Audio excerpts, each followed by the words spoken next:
that. It's like oddly compressed and shit.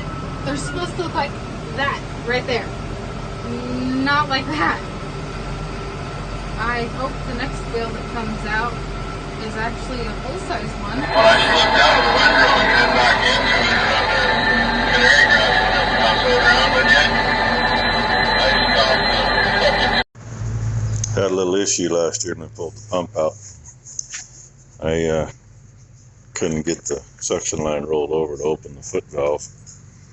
Usually they'll open when you roll them over, but it didn't want to open either way. And I couldn't get the loader any higher to keep from doing that when it come over the bank. Looks good there and there and there and there and there, but got about a 1/2 inch long crack there. So that's that super duper stuff from Hobo Freight. It works, and I mean right there, all it's got to do is seal a hole. It's not like it's holding something together. So that ought to do it. We're going to try to get the pump in and get some water flying today. I don't know though, because the day's damn near half over and I'm just about whooped.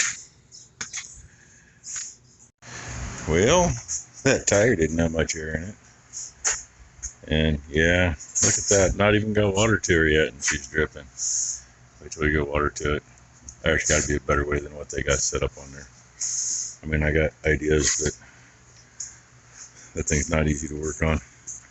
But something I noticed here, the jack shaft there, I was looking to make sure that it actually had somewhere to grease. I knew where to grease, and I saw this. And that little piece that goes over is damn near wore out. Well, I think we're going to take a bunch of chain off, and I'm going to fix that piece and put it back in.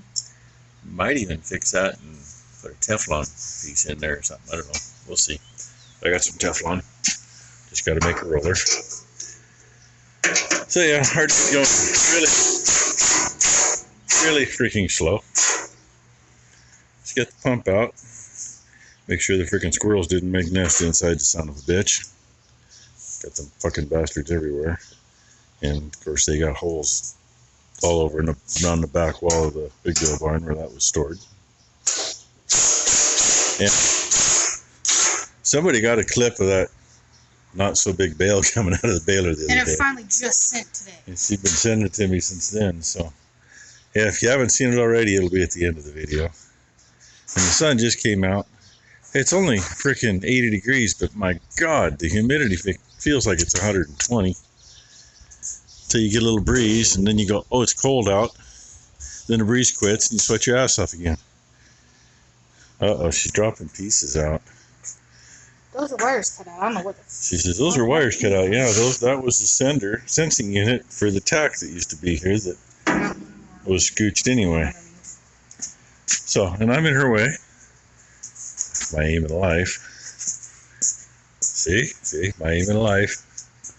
Okay, I'll let you go. Screw it don't go that fast. Just weld the slots up and we'll smooth that off and call it good. And no, I didn't get it even. The one there at the top of the screen is not quite filled all the way in. It ain't worth going back over. I'll just smooth it up. The chain doesn't go very fast anyway. And I lost it. It's gone. Go to talk and forget it. It's not like she's not slightly wore anyway, right? Yeah, there it is. That's as good as it's going to be. And yeah, I know I left it plenty loose. Because I don't know if, well, one thing I know, we got a loose bearing there. I'm not going to tear all that shit apart to change it right now. Could replace Zerks down there and get grease into it. The other thing is, found it. Yeah, can't even replace a half link. There wasn't enough slack to jump one frickin' tooth, even though it looked way too loose.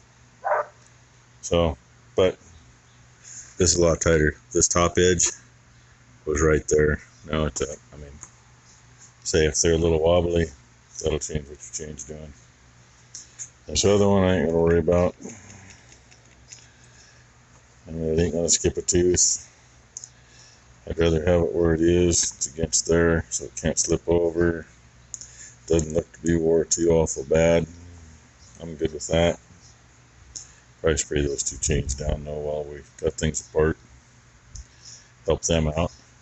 I'd really love to spray this one down because it really needs it. But unfortunately, it's a friction drive. It runs on a rubber.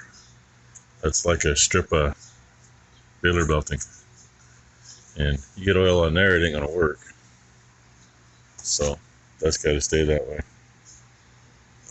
Newer models, instead of doing this rail has holes in it, and they've just got a little star wheel that runs in it to turn it. And a lot of them have a little gas engine running that, so. Which, this would be less headaches that way, but then you got to make sure you got gas in it. And, you know, you don't know how long it ran when it ran out of gas, all that crap. And of course, if the power goes out and you lose water, you don't know how much it really did. Find it in the morning all rolled in. But anyway, our last fix on this thing last year seems to still be holding up. Everything's still together. She checked the oil in the gearbox and it's fine. And one of these years, maybe I'll do something with that. Finished getting a big traveler ready. Moved it down on the bottom. It's just parked down there. But I thought I'd do an ending here. Some of you haven't seen this thing. I did a TikTok video today, kind of explaining more of it. I will throw that right here at the end. So when the screen changes, sorry. Thanks for watching, everybody. All right, TikTok, we're going to start here. I set this for 3 minutes. I don't know how long it's going to take. This part of the machine was built in 1985. 3x5 square tubing boxed in with 1/4 by 8 inch flat. There's, I believe, 32 3/8 grade 8 bolts on each side from about right there to there, fastening it to the chassis. And there's pieces underneath. Cab was built a couple years later. It was added on. We had the firewall, but no cab. Surplus cylinders. Main booms are built the same as the upright is. Hydraulic motor and a belt for the quarter turn. It'll actually turn all the way around if it wasn't for the hoses. I know there's ways around that, but. And the grapple, which we built quite a few years before, but headed on a tractor. This will set a set of bales on top of 20 feet. And yeah, the windows are dirty, so yesterday was fun in the sun, right? That's why the sun wasn't shining. And I'm already halfway done tonight. Inside of the cab, original steering column. Not the original steering wheel though, right? All the controls, gear shift lever, and pedal underneath. And the throttle pedal, and of course the brake pedal way over there. And yeah, they were used, well, that hydraulic valve was used, that was new, and I think that's the one that leaks, of course. Got air brakes in it now, so we got the valve there. Used to run down the road at 50, 55 miles an hour. Air conditioning works, not like it should though. I'd rather have real AC. We used to unload for about 15 or 20 dairies in a 50-mile radius. So this machine was on the road all winter long. Like I said yesterday, 53 Chevy 2-ton chassis, still the original front axle, original springs on the front, original frame, original springs on the back, but we threw a different axle under for the air brakes, and lost our 2-speed when we did that. So it's got a couple issues with moving it didn't used to have. Hopefully it shows enough. Lights up on the boom and lights there, pretty much shine stuff. There's a switch and wires to put lights on the arms out here, but that's never happened. Don't know where they'd work right. So anyway, there it is. Yeah, I broke the window once.